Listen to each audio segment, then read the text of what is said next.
ಮಂಗಳೂರಿನ father Muller medical ಮತ್ತು nursing ಕಾಲೇಜಿನಲ್ಲಿ ವಿಶ್ವ ಮಾನಸಿಕ ಆರೋಗ್ಯ ದಿನಾಚರಣೆ 2025 ಕಾರ್ಯಕ್ರಮವನ್ನು ಡೆಸಿನಿಯಲ್ ಮೆಮೋರಿಯಲ್ ಸಭಾಂಗಣದಲ್ಲಿ ನಡೆಯಿತು.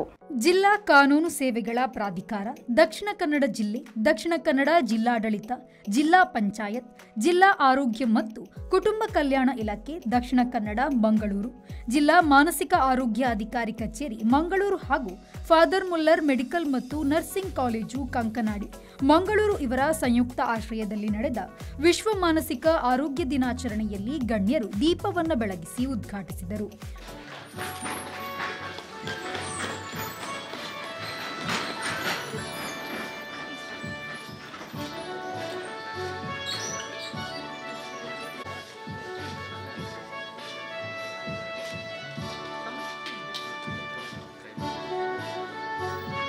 ಕಾರ್ಯಕ್ರಮದ ಮುಖ್ಯ ಅತಿಥಿಯಾಗಿ ಆಗಮಿಸಿದ ಜಿಲ್ಲಾ ಕಾನೂನು ಸೇವೆಗಳ ಪ್ರಾಧಿಕಾರದ ಹಿರಿಯ ಸಿವಿಲ್ ನ್ಯಾಯಾಧೀಶರು ಮತ್ತು ಸದಸ್ಯ ಕಾರ್ಯದರ್ಶಿಗಳಾದ ಜೈಬುನ್ನೀಸಾ ಮಾತನಾಡಿ, ಮಾನಸಿಕ ಆರೋಗ್ಯ ಕಾಯ್ದೆ 2017ರ ನಿಬಂಧನೆಗಳ ಬಗ್ಗೆ, ವಿಶೇಷವಾಗಿ ಮಾನಸಿಕ ಅಸ್ವಸ್ಥತೆಯಿಂದ ಬಳಲುತ್ತಿರುವ ವ್ಯಕ್ತಿಗಳ ಹಕ್ಕುಗಳನ್ನು ರಕ್ಷಿಸುವ ವಿಭಾಗ 1828ರ ಬಗ್ಗೆ ಗಮನವನ್ನು ಸೆಳೆದರು.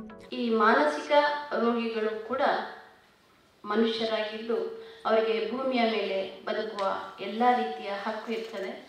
ದೇವರು ಎಲ್ಲರನ್ನೂ ಸೃಷ್ಟಿಸುವ ಹಾಗೆ ಅವರನ್ನು ಕೂಡ ಸೃಷ್ಟಿಸಿದ್ದಾನೆ. ನಾನೀಗ ಪ್ರಾರ್ಥನೆ ಮಾಡಿದ ತಂಡದಿಂದ ಕೇಳಿದ ಮೊದಲನೇ ಸಾಲು ನನಗೆ ಬಹಳ ಇಷ್ಟ ಆಯಿತು.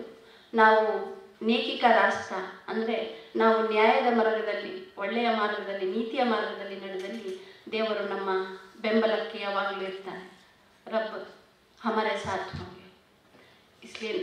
ಆದ್ದರಿಂದ ನಾವೆಲ್ಲ ದೇವರನ್ನು ಮನಸ್ಸಿನಲ್ಲಿ ಪ್ರಾರ್ಥಿಸಿ ಒಳ್ಳೆಯ ಮಾರ್ಗದಲ್ಲಿ ನಡೆದಲ್ಲಿ ನಮಗೆ ಯಾವುದೇ ಅಡಚಣೆ, ತೊಂದರೆಗಳು ಉಂಟಾಗುವುದಿಲ್ಲ. ತಾವೆಲ್ಲ ವೈದ್ಯರಿದ್ದೀರಿ. ವೈದ್ಯರಿಗೆ ಒಂದು ದೇವರ ಸ್ಥಾನ ಇದೆ. ಆ ದೇವರ ಸ್ಥಾನವನ್ನು ಅರ್ಥ ಮಾಡಿಕೊಳ್ಳದೆ ಕೆಲವರು ಆಂಗ್ವಿಶ್ನಿಂದ ಅಂದರೆ ಆ ಸಂದರ್ಭದಲ್ಲಿ ಉಂಟಾದಂಥ ಕೆಲವು ಒತ್ತಡಗಳಿಂದ ಅಥವಾ ಸಿಟ್ಟಿನಿಂದ ಅವರ ಮೇಲೆ ಕೂಡ ಹಲ್ಲೆ ಮಾಡುತ್ತಾರೆ, ಪರಿಕರಗಳನ್ನು ನಾಶ ಮಾಡ್ತಾರೆ, ಆಸ್ಪತ್ರೆಗೆ ಒಂದು ನಷ್ಟವನ್ನು ಉಂಟು ಮಾಡ್ತಾರೆ.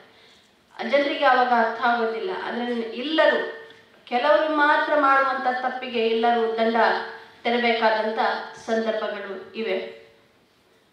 ವೆನ್ಲಾಕ್ ಸರ್ಕಾರಿ ಆಸ್ಪತ್ರೆಯ ಜಿಲ್ಲಾ ಶಸ್ತ್ರಚಿಕಿತ್ಸಕ ಡಾಕ್ಟರ್ ಶಿವಪ್ರಕಾಶ್ ಅವರು ಮಾತನಾಡಿ, ಮಾನಸಿಕ ಯೋಗಕ್ಷೇಮದ ಬಗ್ಗೆ, ಸಾರ್ವಜನಿಕ ಆರೋಗ್ಯದ ದೃಷ್ಟಿಕೋನದ ಬಗ್ಗೆ ವಿವರಿಸಿದರು. Three questions should arrive at the end of the day. But we are all busy with making some money, name, fame, and property. More property, you will have more miserable life. More money, more miserable life. So finally, at the end of the day, we ask millionaire or billionaire, any billionaire, he will be worrying about his health. He will be lots of money, lots of 100 acres of land will be there, huge buildings will be there. His health will be the mess. So there are two directions. And another thing is social media. See, if you start seeing Facebook or WhatsApp or any status, you will be comparing with those people. ಕಾರ್ಯಕ್ರಮದ ಅಧ್ಯಕ್ಷತೆ ವಹಿಸಿದ್ದ father Muller charitable ಸಂಸ್ಥೆಗಳ ನಿರ್ದೇಶಕ reverend father ಫೌಸ್ಟಿನ್ ಲ್ಯೂಕ್ಯಾಸ್ Lobo ಅವರು ಮಾತನಾಡಿ, ಆಧುನಿಕ ಸಮಾಜದಲ್ಲಿ ಮಾನಸಿಕ ಆರೋಗ್ಯದ ವಿಕಸನಗೊಳ್ಳುತ್ತಿರುವ ತಿಳುವಳಿಕೆಯನ್ನು ಪ್ರತಿಬಿಂಬಿಸಿದರು. When they said optometry, I was wondering, what is this? Optics I know, optical I know. So something related to eye, but what is that? You see? Simply, without asking anybody else, because I wanted to hide my ignorance, and I went to Google and searched, and I got the meaning. See, easy. Life is made easy. See the vehicles today. Vehicles made our lives easy, and we are not walking, we are not using our energy, So therefore, we are becoming very weak. We may be hefty, but then we are weak, bodily, mentally also. Less trouble taken, I would say we are facing greater stress. If we take greater troubles, then we can face greater stress. We used to walk 5 kilometers to our school. 5 kilometers, barefoot.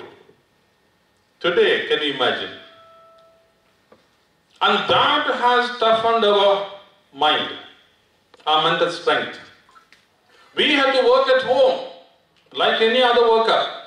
During the holidays, whole day work in the field. ಜಿಲ್ಲಾ ಆರೋಗ್ಯ ಮತ್ತು ಶಿಕ್ಷಣಾಧಿಕಾರಿ ಜ್ಯೋತಿ K ಉಳೆಪಾಡಿ, ಆರೋಗ್ಯ ಕಾರ್ಯಕ್ರಮ ಅನುಷ್ಠಾನ ಅಧಿಕಾರಿ doctor Sudarshan CM, ಮನೋವೈದ್ಯರಾದ doctor Prajakta Veerav, father Muller medical ಕಾಲೇಜಿನ ವಿಭಾಗ ಮುಖ್ಯಸ್ಥರಾದ doctor Supriya Hegde, father Muller medical ಕಾಲೇಜಿನ assistant professor doctor Rahul Emrav, father Muller medical ಕಾಲೇಜಿನ senior resident doctor Justin Swan Johnson ಮತ್ತಿತರರು ಉಪಸ್ಥಿತರಿದ್ದರು. ಮನೋವೈದ್ಯಶಾಸ್ತ್ರದ ವಿಭಾಗದ ಮುಖ್ಯಸ್ಥೆ ಡಾಕ್ಟರ್ ಸುಪ್ರಿಯಾ ಹೆಗ್ಡೆ ಆರೂರ್ ಸ್ವಾಗತಿಸಿದರು.